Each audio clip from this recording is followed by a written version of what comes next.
Nossa alegria, telespectadores, por estarmos com vocês mais uma vez no programa ASP-UF em Ação da Associação de Professores Inativos da Universidade Federal Fluminense. Nosso tema de hoje é como ajudar o idoso em idade muito avançada a se manter mentalmente ativo. E nossa entrevistada de hoje é a nossa querida colega, ex-professora da Faculdade de Educação da UF, aspiana, a professora Lúcia Moisés, que é escritora na área de Psicologia da Educação e muito atuante no movimento espírita brasileiro. Este programa será intermediado pelo professor Antônio Kuhl, o coordenador deste projeto, também aspiano e ex-professor da Faculdade de Educação. Como nós temos esse tema, uma primeira questão que eu vou fazer para a professora Lúcia é caracterizar um pouco essa chamada idade mais avançada, porque ele tem um foco voltado para a idade mais avançada. E a gente sabe que cada idade tem as suas características, suas emoções, seu estágio. Então, começamos a conversar um pouco sobre isso. Nós chamamos de idade mais avançada aquela que a partir dos 90 anos, porque temos muita atividade para aqueles que ainda se locomovem, que estão muito lúcidos, que estão muito na ativa, mas tem muito pouca coisa para o idoso já a idade mais avançada. Então seria aí a partir dos 90. E que características apresenta, em geral, essa idade? Ou as pessoas dessa idade? Na verdade, a nossa experiência, é bom que a gente já comece falando, foi com a nossa mãe.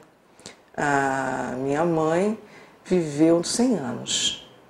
E com 95 anos, até 95 anos ela era muito ativa, e a partir dos 95, em função de um problema grave de saúde, ela passou a ter muitas limitações. E é esse o quadro do idoso com idade avançada. Em geral, alguma limitação ou locomotora, ou mesmo um comprometimento mental. No caso dela, não havia comprometimento de mal de Alzheimer.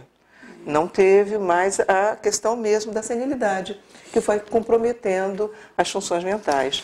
Então, e aí, algumas perdas. Você foi fazer exercícios com ela para se manter mentalmente ativa. Exato. Conhecedora que eu era de alguma coisa de neurociência, da própria psicologia, já havia feito um livro com idosas, porque eu fui voluntária em asilo, conhecia bastante essa questão do idoso, e sei de duas coisas que são muito importantes.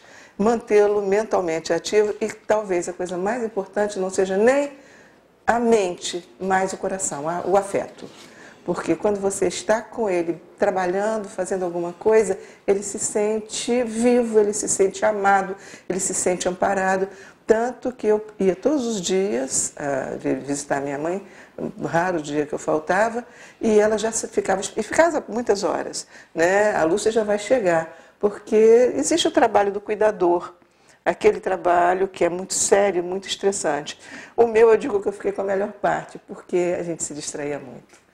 E eu comecei a ver pelos desejos dela. Não sei se vocês sabem, uma coisa muito interessante. Às vezes aquele desejo que a pessoa teve a vida inteira de tocar alguma coisa, ou de fazer algum tipo de artesanato, de atividade, é um fator que você vai utilizar como início. Então, no caso da mamãe, vocês sabem o que foi? Foi o elo inicial. Foi o elo, foi. Exato. E aí, como é que você foi fazendo? Acho que por aqui já dá para ver, não é o que foi? Perfeito. Foi. Interessante, Lúcia, que você falou a respeito do coração. E eu li um livro, até trouxe para presentear você, que começa assim, ver o mundo com os olhos do coração, escutar os ruídos do mundo com o ouvido do coração, com os ouvidos do coração. Então, realmente, esse órgão é mais do que órgão, né? Que é o foco dos sentimentos, ele realmente permanece ativo, muito mais, muito além da mente. E você explorou, talvez, esse viés. E aí, de repente, você pode entrar um pouco na questão que tipo de exercício você foi fazendo com sua mãe para, diríamos assim, a partir desta motivação, levá-la para manter-se ativa. Quando nós percebemos que o médico disse, a vida mudou, ela mudou, a vida mudou, vocês não vão poder fazer mais nada com ela, porque ela agora o estado é muito grave e tal. Eu sentava, eu usava as mãos, eu digo, vamos pintar? Comprei o papel, um caderno desse tamanho, comprei guache, comprei pincéisinhos durinhos, importante, e eu comecei a pintar. Eu pintava pedindo a ela, faz o fundo para mim, vamos fazer um mar. Então, aquilo que era muito fácil, mas a princípio ela disse, não sei, não quero, não vou. Aí eu comecei a fazer, esse primeiro fui eu que fiz. E aí, no segundo, ela já se prontificou, tanto que a gente percebe que os detalhes já não são tão nítidos, porque eu fazia com risco, eu risquei, e esse aqui foi já todo feito por ela. E muitas pessoas dizem, mas é porque você tem jeito. E aí, para provar que não precisa ter jeito, as meninas que ajudavam, porque eu também ensinei as meninas, e eu dizia às cuidadoras, eu digo, faz qualquer coisa.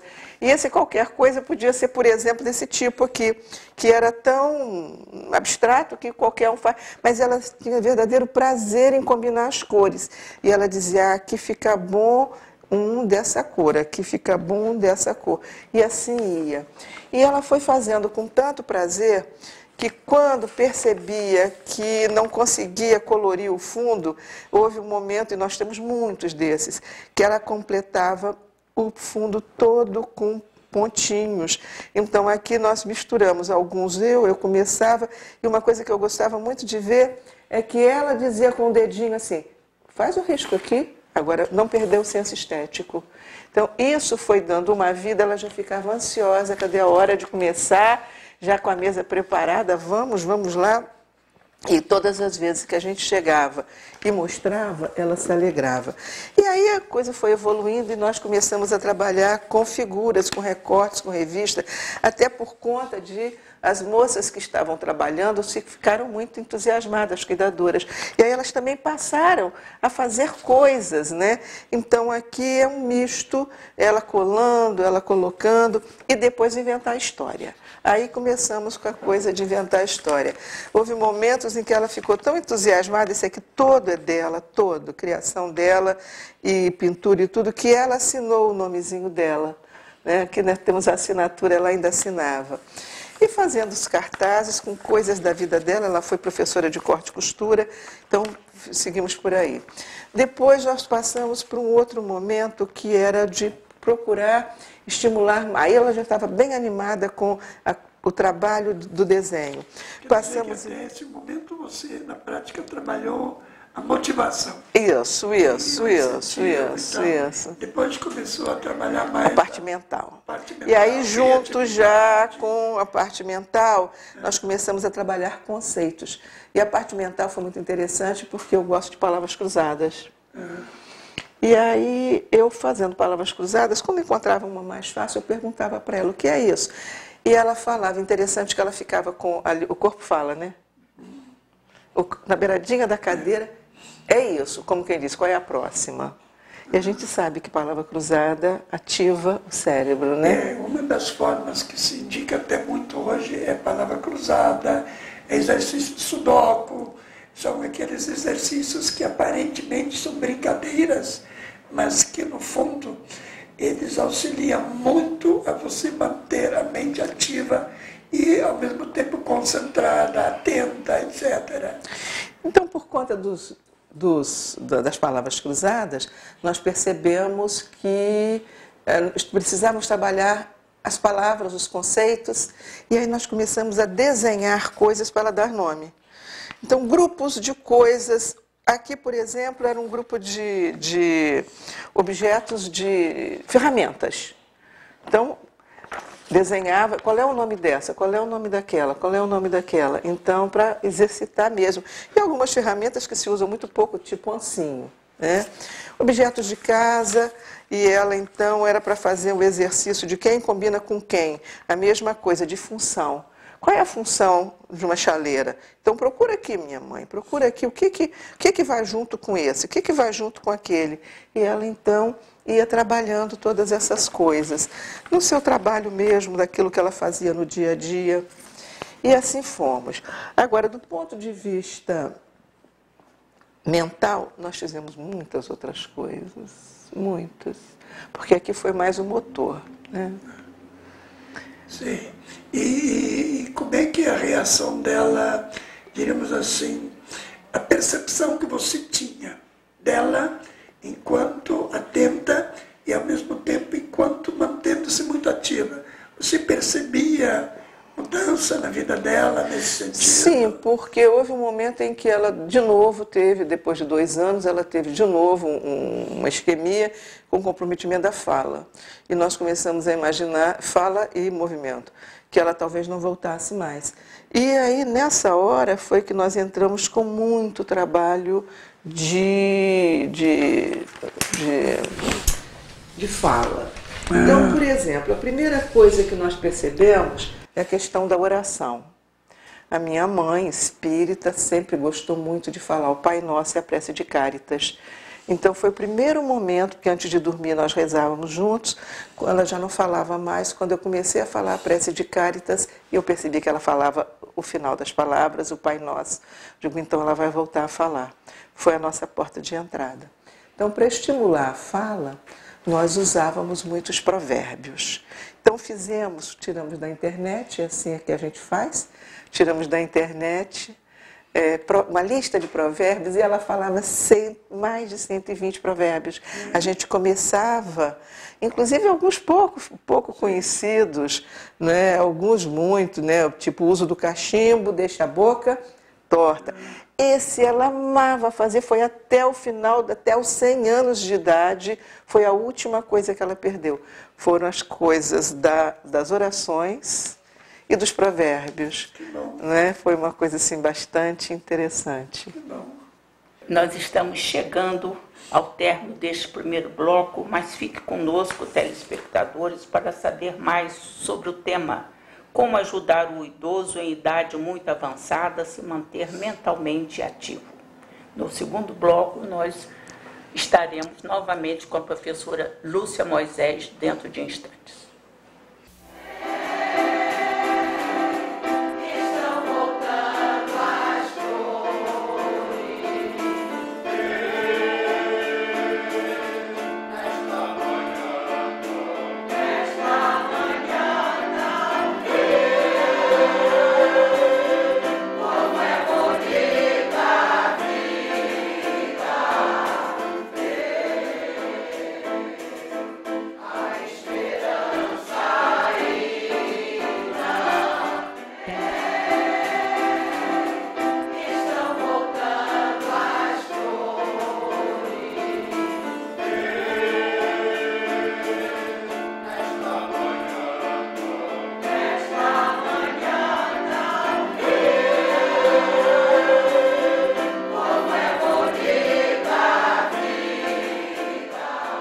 Neste segundo bloco do programa ASP-UF em Ação da Associação de Professores Inativos da Universidade Federal Fluminense, continuaremos a focalizar o tema como ajudar o idoso em idade muito avançada a se manter mentalmente ativa, entrevistando a professora Lúcia Moisés com a intermediação do professor Antônio Pou.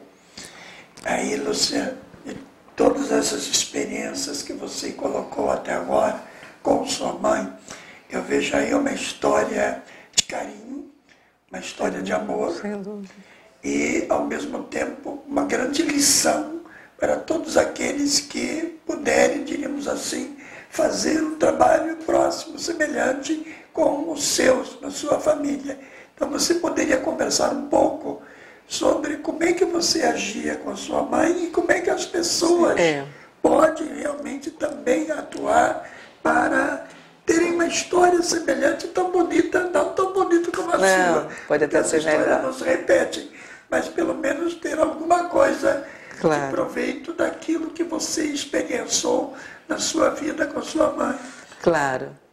Eu diria para as pessoas que é muito importante, ao longo da vida, a vida inteira, conversar com os pais, conversar, porque um dia eles vão ficar idosos.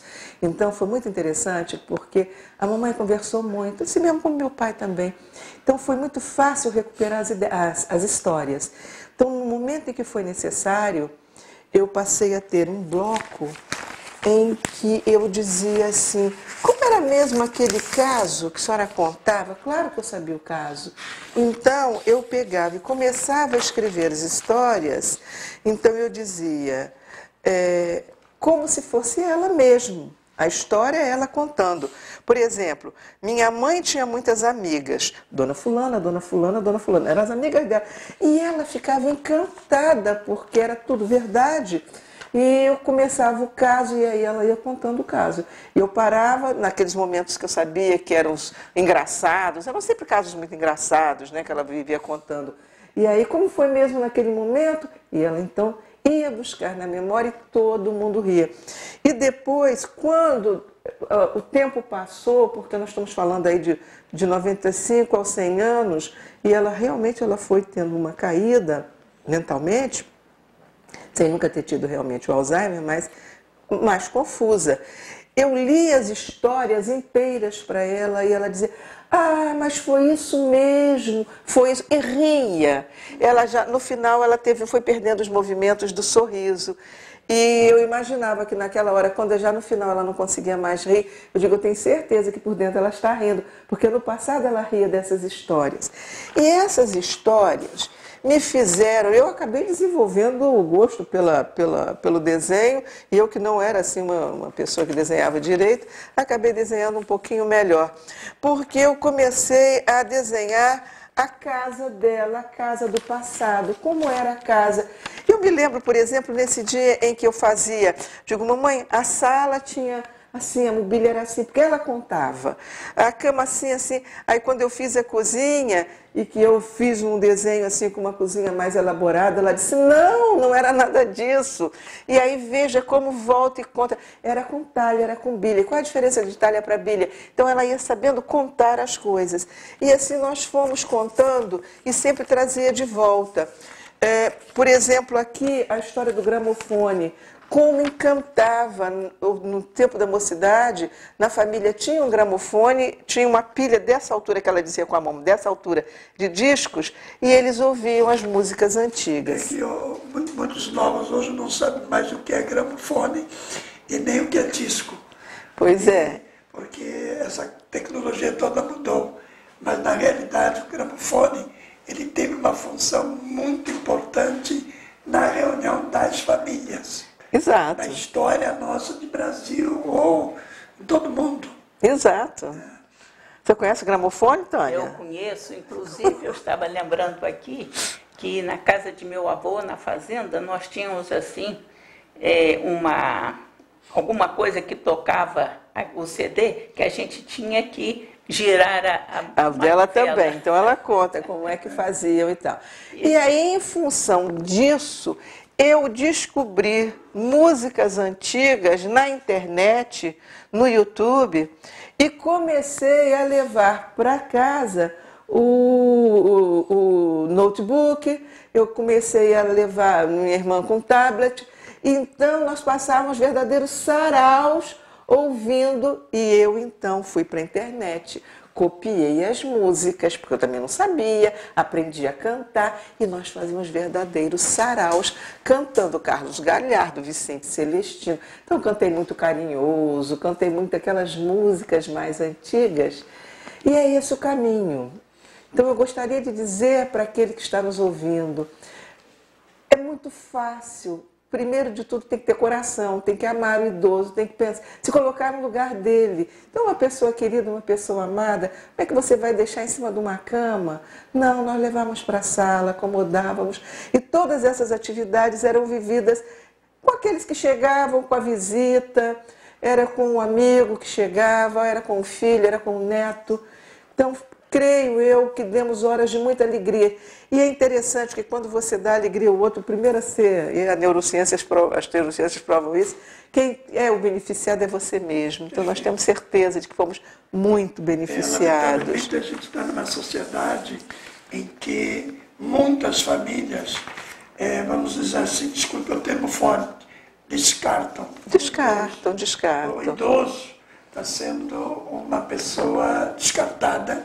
Por quê? Porque numa sociedade de consumo, a gente vê que quem não produz mais, quem não participa mais, é descartado. E aí a sua história, acho que ela é uma forte história em que a essência é o amor à pessoa. Isso. E sendo o amor à pessoa, você tem uma visão completamente diferente dessa visão de, diríamos assim, pessoa que atrapalha, pessoa que estorba, pessoa que já não deveria existir mais, que é um pouco a visão da nossa política nacional. Porque na política nacional hoje, o idoso ele é descartado. Ele é descartado, é só a gente ver, por exemplo, todos os questionamentos em termos de aposentadoria, em termos de redução dos fatores de percentuais, de aumentos salariais. É só você ver essa movimentação e você perceber que, lamentavelmente, na visão pública, de modo geral, o idoso é alguém que não serve mais. Então, ele tem que ficar esperando morrer. E, na realidade, é uma época de vida. E você mostra muito isso. Uma das coisas... Você tem muitos outros... eu tenho aqui um material. Eu, por exemplo, nós temos um grupo grande de família, né? A minha família, nós somos muito. A mamãe teve 7 filhos, todos vivos, e os netos e as netas. E as meninas, sabendo que eu faço bijuteria, sempre me pediram, minhas sobrinhas, eu sempre fiz muito. Então, pensei, por que não fazer bijuteria com a mamãe? Eu sempre fiz bijuteria e comecei a efetivamente fazer, fazendo com que ela participasse. Amarrava uma coisinha na mão dela, uma tirinha, e dali eu colocava a peça que eu iria fazer e ela sentia como se estivesse fazendo. E uma forma, ela se sentia útil porque ia ficando bonito, esteticamente ela me ajudava, ela dizia, fica bonito esse ou não. E nós finalizávamos, presenteávamos as meninas quando chegavam, as netas com os colares. Vó, foi você que fez. Inclusive, muitas das minhas cunhadas eu nunca mais vou usar, vou guardar de lembrança, porque foi uma lembrança da vovó, uma lembrança da minha sogra. Então, o exercício, eu percebia que isso podia ser um exercício, era colocar numa caixa e pedir para que ela me desse determinadas contas. Eu quero a vermelha, redonda, eu quero a branca, chatinha, agora eu quero aquela comprida. E isso ela tinha que procurar, exercitando. Muitas vezes, o idoso precisa, às vezes, de coisas assim que não fiquem nem muito bonito, mas é meio abrutalhado, mas o buraco é grande, o furinho é grande, o fio é grande, então era mais ou menos fácil para passar. E, em termos de objeto, começamos com modelagem argila. Primeira coisa que eu fiz com a minha mãe foi modelagem argila para fazer enfeites de casa. E efetivamente ficaram tão bonitinhos, com vasinhos, cinzeiros, essas coisas, pintando. E o que eu gostaria de ressaltar é o seguinte, muita gente diz, olha, eu não sei desenhar, Lúcia, como é que eu vou fazer? Eu queria mostrar isso.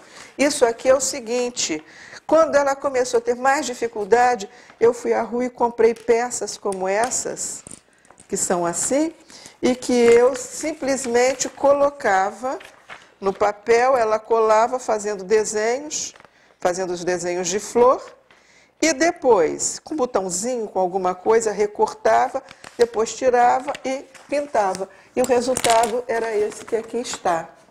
Agora, eu gostaria também de chamar a atenção para outras coisas muito simples, que seria, por exemplo, fazer compra. Isso aqui é muito trabalho das ajudantes. Eu pegava encarte e dizia, olha, precisa fazer um almoço, o que a gente pode comprar daqui? Então, se era para o almoço, ela tinha que dizer, o almoço vai ser assim, assim. E ela decidia no encarte, isso compra, não, isso compra. Qual é o preço? Ela sempre perguntava qual é o preço, quanto custa. E então íamos montando as coisas necessárias para fazer o almoço. E assim a gente fez para montar a casa, quem vai casar, o que precisa para o enxoval, coisas desse tipo. Está envolvida na vida da família. Na vida. Beleza. Entende? Então vai ter mesmo, a gente dizer para ela, é verdade, olha, vai fazer esse almoço, o que precisa para fazer essa macarronada? Então ela tirava dali as coisas da macarronada. E a menina, claro que tinha que perguntar para ela, não era assim tão simples. Compra, precisa de linguiça para botar na macarronada, você precisa de não sei o quê. Ah, não, isso não precisa. Precisa de peixe para botar na macarronada? Não, não precisa. E aí, agora de todas as coisas, o que eu acho que talvez eu tenha feito assim, que mais me encantou com a mamãe, foi quando eu consegui desenhar cenas da vida dela e que isso causou uma alegria tão grande, tão grande. Mamãe foi filha de... O meu avô era agente de estrada de ferro, abriu uma série de estações. E eles viviam, a casa era na estação. E a porta onde comprava era de um lado, e ela tinha uma banquinha que da janela ela vendia para as pessoas que passavam. Isso era uma alegria quando chegava alguém que eu mostrava e dizia, ah, mãe, olha aqui, achei, porque ela sempre achava uma surpresa muito grande. Achei, olha aqui, daquele tempo lá, quando a senhora morava lá, e aqui, por exemplo, a estação era Aimorés, era da Vitória Minas, a estação de Vitória Minas. E ela contava em detalhes o que é que vendia, onde é que ela sentava, que tinha um sino, que a minha tia batia o sino, que vinha os operários todos, e aí ela ficava de castigo, porque esse sino era só quando havia alguma coisa grave, ou seja, isto era fala, era emoção, era memória, era trazer para a gente a alegria de alguém que tem alguma coisa para contar. Porque se você perguntar, fala alguma coisa, ela vai ficar diante de uma televisão assim. Mas quando você desliga a televisão e cria um mundo à volta dela, ela renasce. Essa é a nossa experiência. Que beleza. E eu sou muito feliz de ter conseguido fazer isso, porque eu acho que quem ganhou fui eu. Agradeço. Agradeço a Deus. Está de parabéns. Obrigada. Sei que nós poderíamos ainda conversar muito, mas, de qualquer forma, nós queremos agradecer a você, Lúcia, por esta dádiva, por nos dar essa lição de como nós podemos ajudar as pessoas com idade avançada. E, se você, telespectador, fique conosco, porque nós estaremos em breve apresentando mais um programa da ASP-UF em Ação e esperamos poder contar com a professora Lúcia Moisés para continuar a nos falar do seu conhecimento, da sua dedicação ao próximo. Obrigada. Muito obrigada.